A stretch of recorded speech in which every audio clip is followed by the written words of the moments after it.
Son casos concretos que llegaban a nuestra mesa de trabajo de parte de algunos mensajes con los que ustedes se comunicaban con La Tarde en Casa. Estábamos hablando con el señor ministro Ernesto Murro, hablando de quienes están sin trabajo, y en este caso había un caso de un hombre de 44 años y paralelamente alguien que hablaba de su remuneración como jubilado y hablaba de 9.000 pesos, sin perjuicio de otros que han llegado muchísimos en esta pausa, inclusive alguien que decía, bueno, pero es que la jubilación está acorde con lo que se ha aportado a lo largo de la vida del trabajador. No lo queríamos interrumpir, ministro. A ver, en primer lugar, en Uruguay hay unas 110.000 personas de las casi 600.000 personas que hay jubiladas y pensionistas. Hay unas 110.000, 120.000 que cobran entre 9.000 y 10.000 pesos. Eso es cierto. ¿Qué es lo que ha venido sucediendo? Bueno, primero, desde el año 2005 hemos reinstalado los consejos de salarios. Y esa es una herramienta muy importante porque eso ha significado que los salarios hayan mejorado un 56% por encima de los precios. O sea, los precios aumentaron, pero los salarios aumentaron un 56% más que los precios. Y lo mismo las jubilaciones y pensiones. Lo decíamos al principio hoy del programa, de esta charla, nosotros no queremos esa década de los 90, cuando la economía creció 6 veces más que el salario y las pasividades. Ahora los salarios y las pasividades están creciendo igual o más. Es el primer cambio, porque recordemos que estuvimos 15 años sin consejo de salario. 15 años sin consejo de salario. ¿Y qué pasó ahí? El otro cambio que se ha hecho es los aumentos extra de julio. En julio se vienen aumentando en forma extra, además de lo que determina el aumento de salarios en enero de cada año, en julio se aumenta extra a las jubilaciones más bajas. Esos 9 o 10.000 pesos, que es la mínima hoy, si no hubiera consejo de salarios y si no hubieran los aumentos extras de julio, estarían en 2.000 pesos, 3.000 pesos, 4.000 pesos. Hoy, al principio del programa, sin saber de estas preguntas, hablábamos del ejemplo de Chile, donde la mitad de las mujeres jubiladas en Chile cobran 2.000 pesos uruguayos y la mitad de los hombres jubilados en Chile, con costo de vida similar al Uruguay, porque Chile es un país que tiene un costo de vida similar al Uruguay, sí, la mitad de los hombres cobran 5.000 pesos. Bueno, acá hemos mejorado eso, hay que seguir mejorando. Tenemos los instrumentos para seguir mejorando. El primer instrumento fue el del año 89, cuando el 82% de los uruguayos votamos una reforma constitucional que estableció que las pasividades se ajustan según los salarios. El otro instrumento es el Consejo de Salario, que tuvimos 15 años sin Consejo de Salario, los volvimos a reinstalar desde el 2005. Y lo otro es este aumento diferencial. Y bueno, en ese camino tenemos que seguir. Y lo otro que usted planteaba, Marinés, muy interesante. Por ejemplo, ¿cuánto aporta una empresa unipersonal para su jubilación? ¿Cuánto aporta un almacenero para su jubilación? Y un almacenero para su jubilación aporta unos 2.000 pesos por mes. 2.000 pesos por mes. Y tiene asegurado hoy una mínima de 10.000 pesos. Bueno, eso es buen negocio. ¿Alcanzan los 10.000 pesos? No, hay que seguirlo mejorando. Pero ahí está lo que planteaba esa otra persona, ese otro televidente, que decía, bueno, hay que ver cuánto aportaron. Se ha producido en el país un proceso de formalización creciente. Hemos incorporado en estos 12 años 500.000 personas a la Seguridad Social. 500.000 personas ahora aportan que antes no aportaban. Pasamos de tener en el BPS 900.000 cotizantes a tener casi 1,5 millones. Bueno, ¿eso qué significa? Que ahora la gente sabe que esto no funciona más. La tarjeta de recomendación. Todos nosotros nos acordamos de esto de las tarjetitas. La tarjeta de recomendación. Dice. Esta tarjetita... No solamente la tarjeta de recomendación. En el BPS había una comisión interna que controlaba que cada director del BPS por mes otorgara 25 pronto despachos. Si un mes otorgaba 26, el otro mes decía, no, este mes te tocan 24. ¿Qué es un pronto despacho? Y pronto despacho era decir, tengo acá una pila de expediente, entonces este que está acá abajo, ponémelo acá arriba. Pero no solamente significaba decir este que está acá abajo, ponémelo acá arriba, sino que salga. No voy a poner la antigüedad de mis ojos con la de ustedes, pero la gente, mucha gente nos está mirando, debe recordar que alrededor del BPS, y no solo en Montevideo, sino en el interior del país, estaban los clubes políticos con los testigos sentados. Y entonces la gente dice, preciso 2 testigos para fulanito, preciso 2 testigos para menganito. Bueno, eso cambió. Ministro, hoy, hablando de noticias, amanecimos con la novedad de que la empresa que tiene la concesión de gran parte de la administración, sobre todo conocimos sus grúas Pórtico como una novedad para nuestro país, Catón Natí, decide retirarse de nuestro país. ¿Eso qué significa para los trabajadores, tanto del puerto como de la propia empresa? Yo creo que es un proceso empresarial normal. La empresa, yo leí el comunicado de la empresa que publicó en la prensa. La empresa da sus razones para hacer un cambio de negocio. Es una decisión empresarial. No, por las dudas, por si alguien está pensando lo contrario, no hay cuestionamientos que haga allí al gobierno, es un negocio empresarial.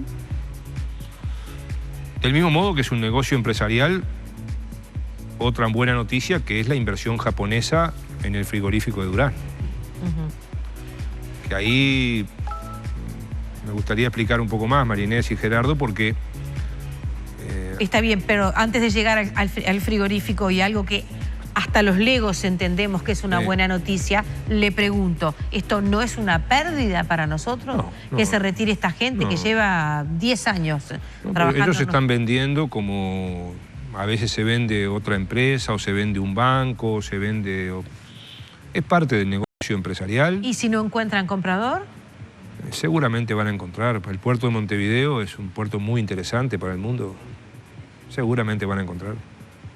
Bien. Y hay otra empresa que está funcionando también muy bien en el puerto. O sea, quiero decir, el puerto de Montevideo ha aumentado felizmente. A ver, hace unos minutos recordábamos un dato de hoy también de la prensa, que las exportaciones de abril aumentaron un 25% respecto al año pasado. Por eso nos preocupamos que el puerto funcione.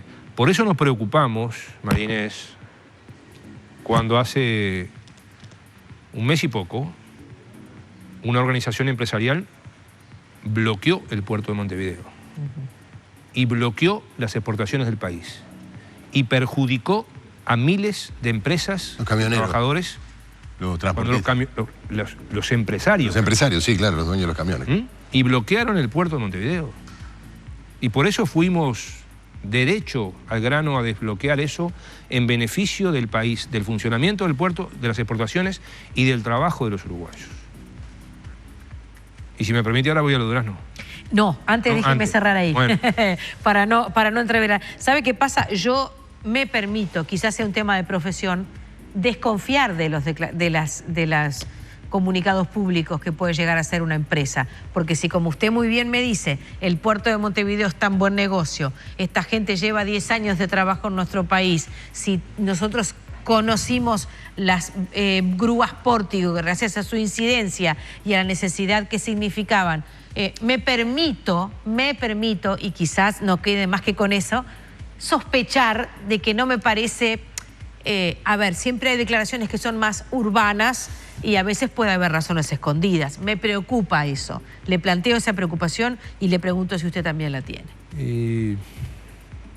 Está bien que haya gente preocupada cuando pasan estas cosas. A mí me preocuparía que no nos preocupáramos. Yo hoy y mañana, cuando vi la noticia, leí inmediatamente el comunicado de la empresa. ¿Se enteró por la prensa, ministro? Sí. Pero, digamos, yo creo que es parte de las cosas y, bueno, sigamos observando qué pasa, digamos cuál es el resultado. Y, bueno, lo malo, María Inés, sería que los uruguayos, que ustedes, los periodistas, los medios de comunicación, no se preocuparan por estas cosas importantes. Eso sería lo malo.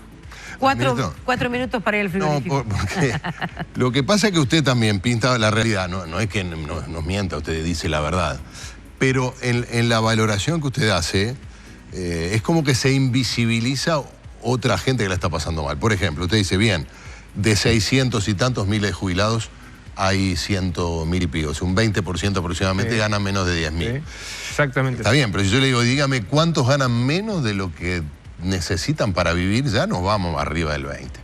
Tenemos, lo proclama el PIT-CNT en cada acto que hace, ¿cuánto? Medio millón de 15.000 pesistas.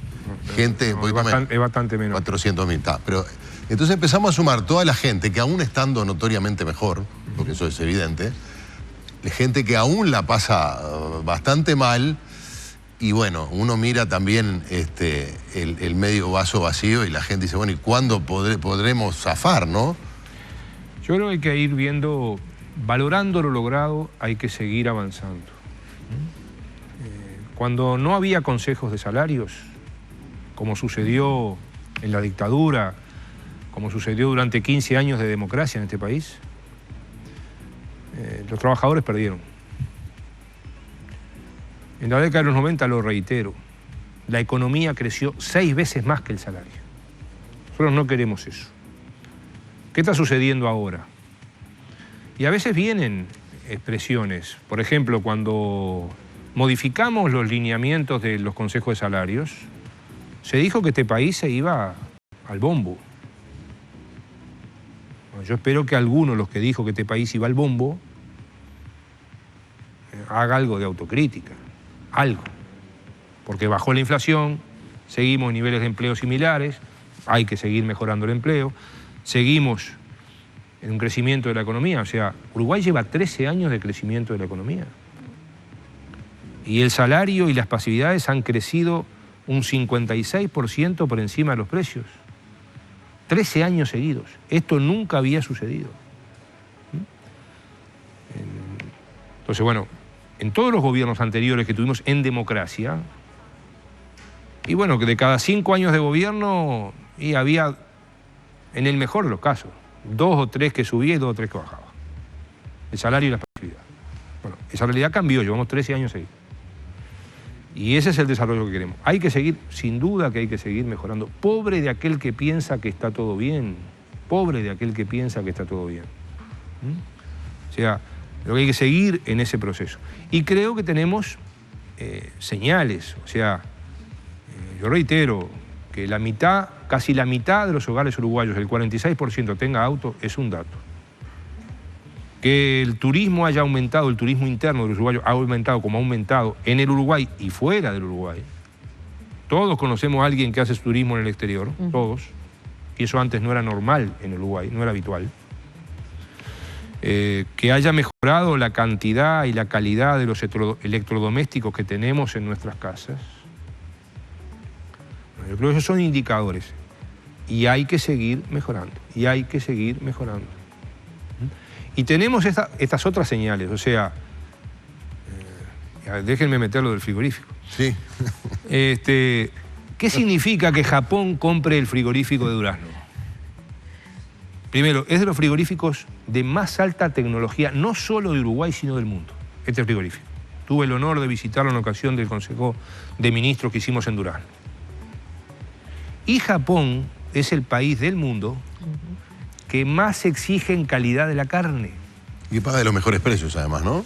Y paga de los mejores precios. Por tanto, esta es una muy buena noticia.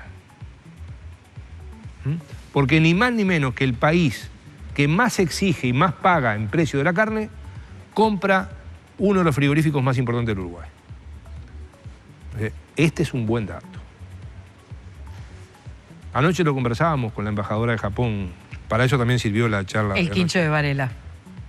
Ministro, muchas gracias por su presencia. Muchas gracias a ustedes, un gusto estar con la teleaudiencia. Sin ningún ánimo de corregirlo, pero a fuerza de ser honestos con nuestros televidentes, Lilian Lourdes Falcón Batista dice que un almacenero aporta 3.600 pesos. Incluye otros aspectos. Yo estoy hablando solamente de la parte jubilatoria. Gracias, ministro. nuevamente.